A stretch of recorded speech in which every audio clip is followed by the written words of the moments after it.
Okay, we're back on. While we were off camera, you mentioned something else you remembered about the 9/11 experience. Yeah, we actually held a conference to talk a little bit about what else can we do on Sesame Street, what could other countries do, and we brought people together, both from the workshop, from other producing countries around the world, and other artists in the United States.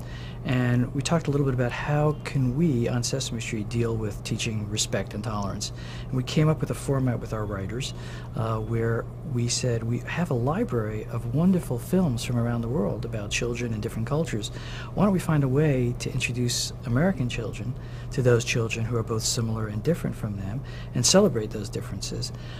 So we created a format where Grover goes around the world traveling and brings back these films and is exhausted, as he always is, in terms of introducing them and then actually providing a tag to them. So we created this library of global Grover segments, and what we hope is that our co-producing partners will take them, dub them into their own language, and use them to teach their children about the world around them. Because we have films ranging from South Africa to the Palestinian territories to Israel to Germany, Russia. We have one coming from hopefully Bangladesh, which is coming in the summer. We have European films, Mexico, Latin America, and it gives children a real sense of the world, and we think that's powerful. And then we follow that up with animated segments giving a sense of empathy and how do you resolve conflicts peacefully. So that's been part of our thinking after 9/11. Throughout Sesame Street history, has any other world event or national event caused a change or an addition to the curriculum like this has? That's a really good question. I don't think so, as directly. I think that we did have a long discussion about doing something after the Challenger crashed. We thought that we should do something, but we didn't. We did, at the beginning of the war, the Iraqi war, do some PSAs, and we've done PSAs often, but we haven't really done anything in the show itself. But our show is broad enough that the curriculum usually deals with things that we're really trying to teach children. So. Now, when we left off in your career through this interview was that you were now off to Israel. Right. What happened was that after working in research for a while, I had met a lot of the international producers, and after the Iftaya Simsim Arab Gulf State production was on the air, the workshop began to explore a co-production with Israel. I went over to meet with the Israeli Educational Television Authority, and they developed a concept, and I helped fundraise for it and put it together and became first the liaison for the workshop and then the producer of that version. And then I continued to work in international on that project. Actually, talk about that version a little bit. Okay. The very first version, I think, was on in the mid-'80s, and the Israelis tried to determine what was important for them in their curriculum. And in parallel universes, they came up with saying, well, we have real issues with our Israeli Arab population and our Israeli Jewish population, not necessarily with our neighbors, because they had no hope at that time. It was way before the peace process began. They said, we'd like to deal with that. We'd like to deal with the issue of Sephardi Jews, Jews who come from countries in the Arab world, and Jews who came from European backgrounds, because it's a blending of both of those cultures in Israel. And we'd like to deal with that on our show. And so we will populate our show with both an Israeli Arab, with Sephardi Jews, with Ashkenazi Jews, but we have to figure out what kind of puppet we'll create. And they had a huge debate, and I think Joan Cooney was at that meeting, and some of our producers were at that meeting, where they said, should we have a bird? And they said, no, the Americans have a bird. We don't need to have a bird. And the nephew of Moshe Dayan said, what do you mean? Do we have to have a bird with an eye patch so that it's Israeli like my uncle?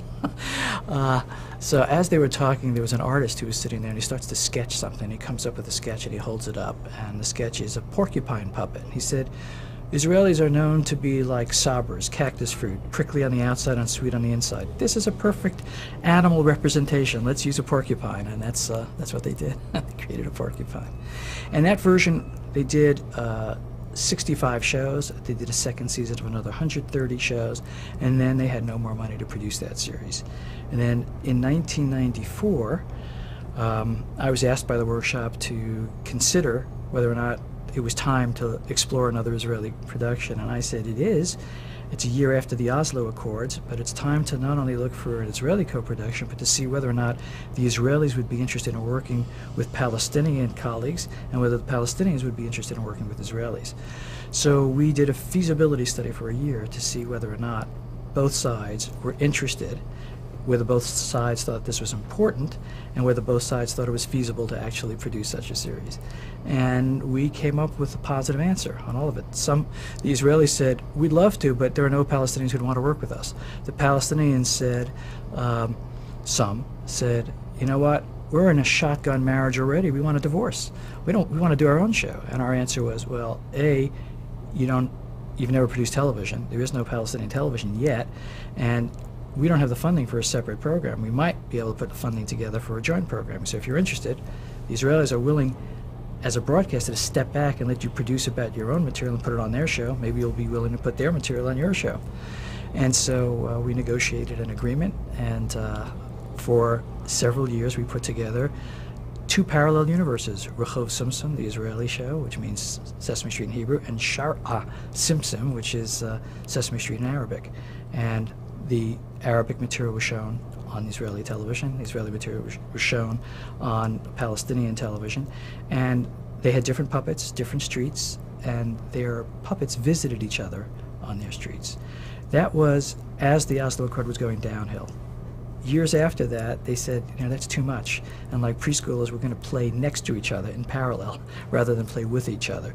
So they had two series, Israeli and Palestinian, and then a third series, the Jordanian series, called Sesame Stories, in which they share animation that was dubbed, some of their film material, but their puppets were exclusively on their own streets. So the people never crossed the streets? Not on this one.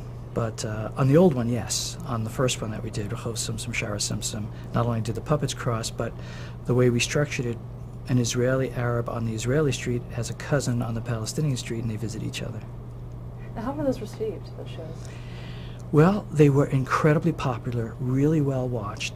The research that was done shows that the parents were very aware of the, in quotes, political agenda of teaching children to respect each other, even in enmity, and that they were aware that that's what we were modeling, and they accepted that for their children. They said, it's the only way we're going to get out of this mess. So it was more of a success than we had ever hoped for. Were there a lot of parents who were against it from the beginning? There were certainly people, advisors whom we spoke with, saying, what are you going to do the day there's a bus bomb in Israel and you show Palestinian and Israelis dancing together? And you had Palestinians saying, what are you going to do when there's a closure and there's an ambulance that can't get from one side to another? And we said, we're doing it now because now is when the need is the greatest. If we wait till everything's okay, you don't need this show.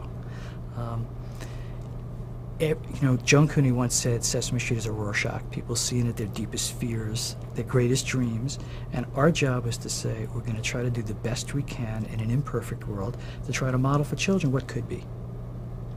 When you're doing international programs, is the research as sophisticated in those countries as well? It varies from production to production. In some cultures, there are terrific universities that have programs for research in children's television, so the research is certainly as good as ours, if not better. And there are other places that have no tradition of that at all, and we have to do some training. And so we find a good psychologist, a good researcher, a good educator, and then we try to train their team. And in some cultures, part of the whole process is a transfer of technology. Technology not only in television production and puppeteering, and our puppeteers, our brilliant puppeteers, go and visit. In fact, one of the funniest things if you've ever seen a chorus line, there was a chorus line of Muppet talent, of Muppet auditions in both Israel and the Palestinian territories, where people just tried out. And I remember one of the puppeteers said, here, put a puppet on your arm and you see how hard it is. Because you have to orient yourself to the camera, so you have to make sure that the puppet is in the exact right dimension, and you have to be able to puppeteer the character looking straight into the camera. And most of these people couldn't do it, so it's like, next, bring on the next audition. But that transfer of technology happens not only on the production level and on the cast level and the puppeteering level, but also on the level of research and psychology and training and planning and evaluation. Now, you were in Israel for 2 years that first time with the show? I was in 2 years, and then I came back here and I went back and forth a couple of times every month for a while. And what were you doing here during that time? That was what I was doing until I finished that project, and then they asked me to work on a different project, which really was probably the most fun I've ever had at the workshop. And that was a program. They said, you know, we've been in Japan, and there's a Sesame Street in Japan, but we've never really taught English with Sesame Street. Maybe there's a way to use Sesame Street or adapt Sesame Street to teach English in Japan, in China, and around the world, because the teaching of English is part of what the world really wants to do and needs to do, and we're happy to see if that's an opportunity for us to actually pursue. So I came up with a program called Sesame English together with a lot of colleagues here, and we put it on. We created it here, and it was on in Japan, and it was on in China, it was on in Taiwan, and it's been around the world. And we have a relationship with Berlitz, where they created all of the written materials and the books. Do you use the same characters? No. We have filler materials from our show, but we created a program that was very different with a character called Tingo, who was played by John Tartaglia, who is a star of Avenue Q, and we knew he'd be a star as soon as he was in our show. He's got a great voice, and he's just such a charming character. And it was a very different conceit. It was slightly older and a wider age range, so it went from like 5 to around 11, because the teaching of English is much more widespread in terms of audience in some countries. Sometimes it's for adults, sometimes it's for teenagers, as it is in Japan, and more recently, most countries are starting to teach younger children, so we really created a broad audience. How was it received overseas? I don't really have as much feedback as I would like. I think it was a great hit in Taiwan. It was a great hit on Shanghai television. I'm not sure how successful it was in Japan, which was really the first market that we were looking for. In Taiwan and China, they created a game show afterwards. So they had children ranging in age from around 7 until 11 who competed and answering questions in English, and it was just a riot. It was a funny show that we created together with them. So it was a co-production with Shanghai Television and Taiwan Television, and it was a great success. That was a great success. So that together with our show. So you'd watch 4 shows, learn the content, and there would be a game show about that content, and it was really just a lot of fun. In Japan, NHK, our broadcast partner, did not want to do that show, so I'm not sure how effective the rest of it was. What did you do from there? Well, then the workshop asked me to become the vice. They were reorganizing, as sometimes this place is wont to do, and they wanted to put both their international production and their domestic production under one auspices, so that there would be some parsimony in the way you plan and the way you create materials. So they asked me to be a vice president of both of those divisions, and they called it vice president of global television. And so I had both domestic and international groups reporting into me, the producers from both groups. And soon thereafter, one of the things that came up was we needed to think about how do we deal with domestic Sesame Street when the world around it has changed so much. Let me pause for some water here. We're back on. You just were talking about how the world had changed. Right. What were those changes? Okay, I mentioned some of them earlier, that there were changes in technology. So there were VCRs, and children were watching videos that lasted an hour and a half. There's a change in society. More mothers were working than when we first started broadcasting Sesame Street. So parents were more stressed.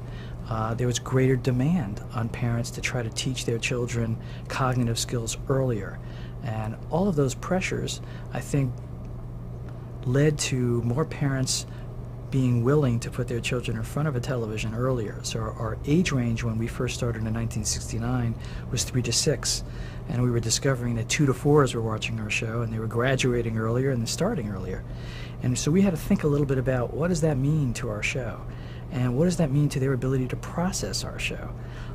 And so the first change we made was really to incorporate Elmo's World. And we sat down at a conference, and Joan Cooney joined us at that conference with our writers.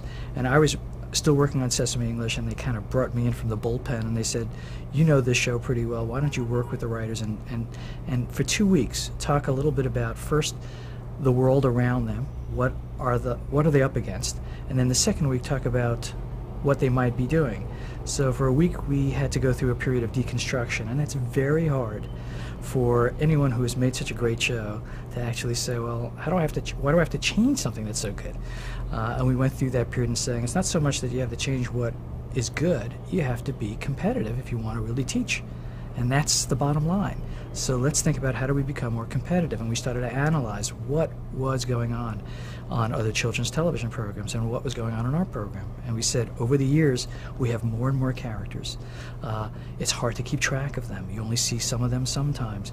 We went around the corner one year and we added a lot more characters. But other shows are simpler for younger kids, where there's one major character leading you through a show. What were those competitors? They're still out there. There's Barney, one major dinosaur, although he's got some relatives. You have Blue's Clues, where you have Steve talking straight, or not Steve anymore, but he's talking straight to camera. You have Dora now, but the formula was very simple for younger children. Make it simple. Have one character lead you through a show. So we said, well, let's think a little bit about that. And in thinking about this, I said, why don't we take a format in our show and make it a longer style format with one of our characters leading younger children through one topic. And that goes against what we started with: multiple formats, multiple content, and multiple characters. And through that process, we came up, I say that royally, but it was really our brilliant writers, came up with Elmo's World. And about 5 or 6 ideas were put on the table. I remember meeting with Joan Cooney saying, these are some of the ideas. She said, go with Elmo's World. What were the other ideas? I frankly don't really Were there other characters that were up for the role? I'm sure there were other characters. I'm no doubt about it. But it had such resonance. We said, this sounds like a great idea. Let's develop it. And so the writers went off and they spent some time, and then they went off further and spent more time.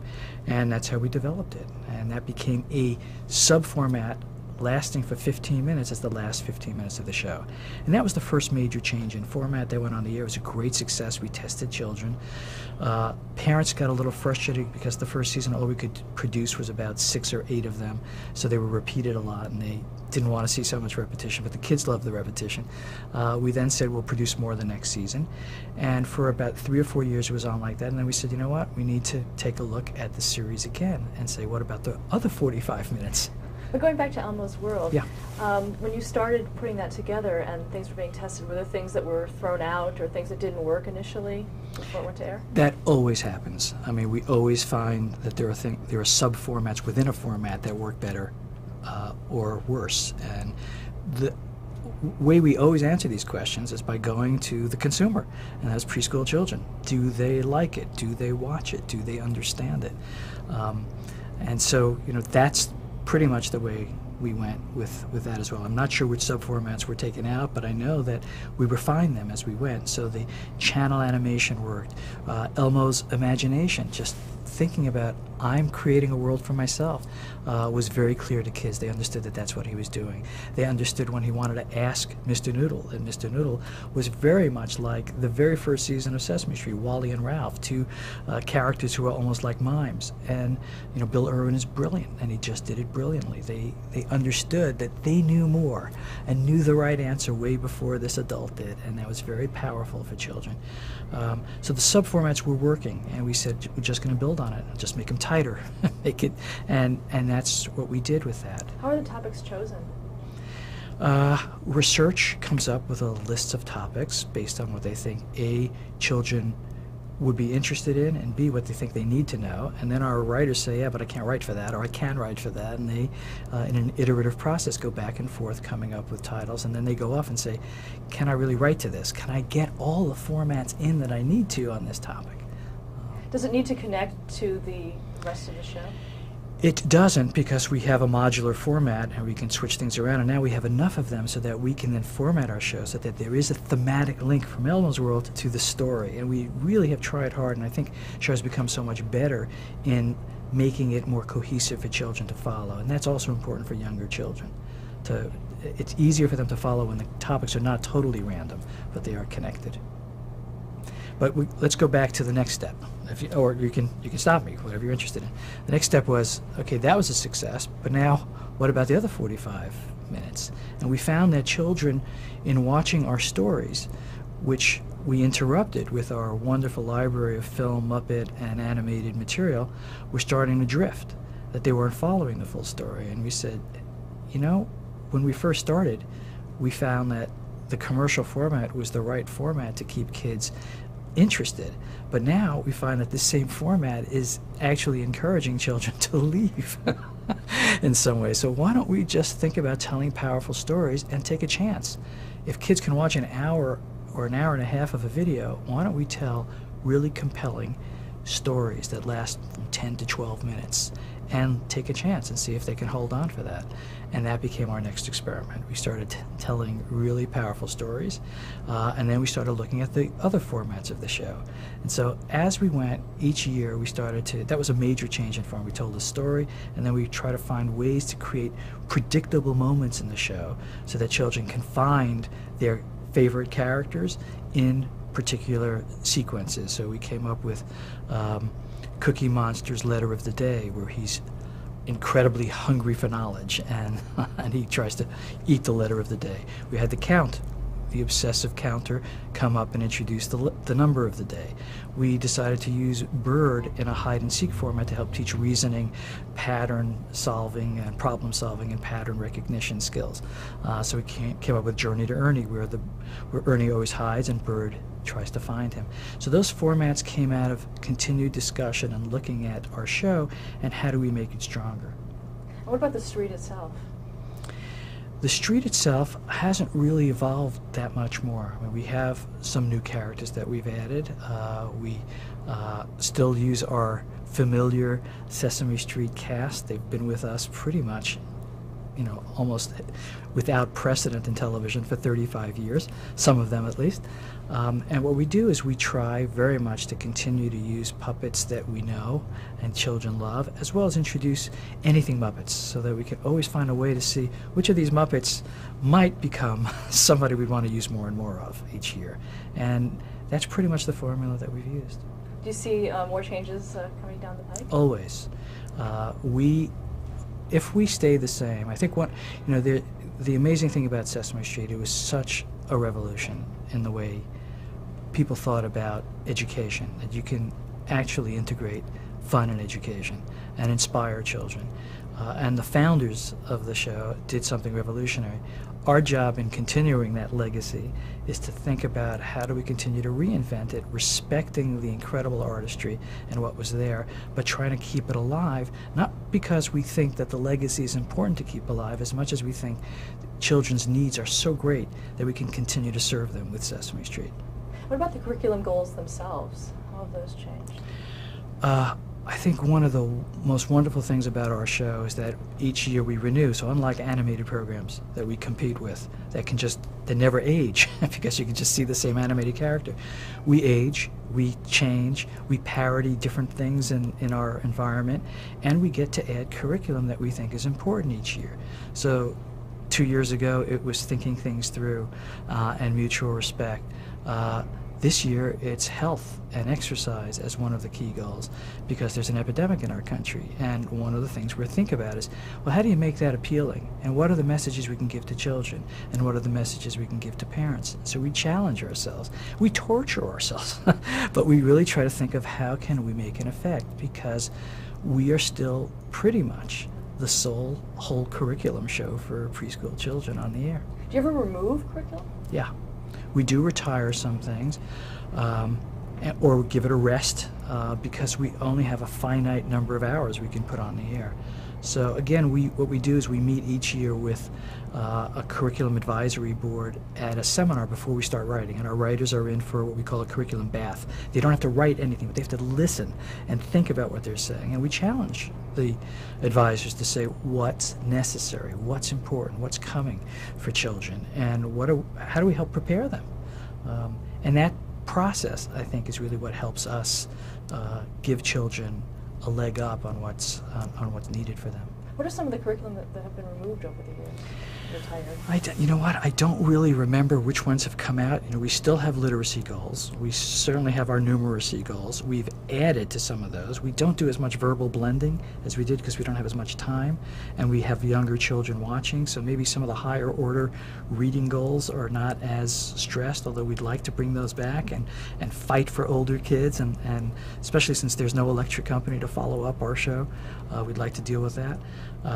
With numeracy, we've added some mathematical skills. We haven't taken anything away.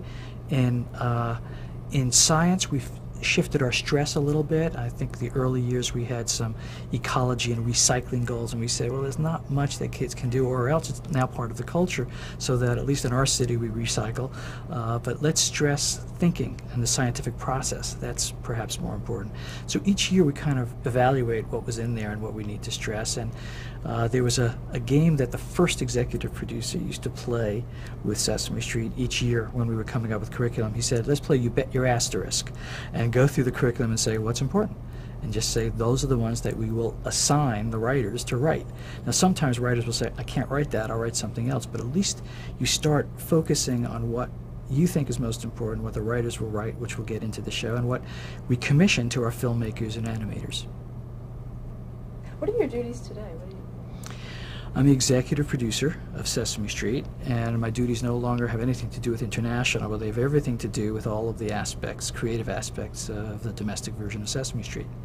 And I see my role somewhat like a conductor of a multi-talented orchestra who could almost conduct themselves, but every now and then they need somebody to hold the baton and say, let's do this together, and try to lead them with a vision of what needs to be developed and what needs not to be done, and how to pace the show so that young preschoolers whom I spent many years watch television will actually get the most benefit from it.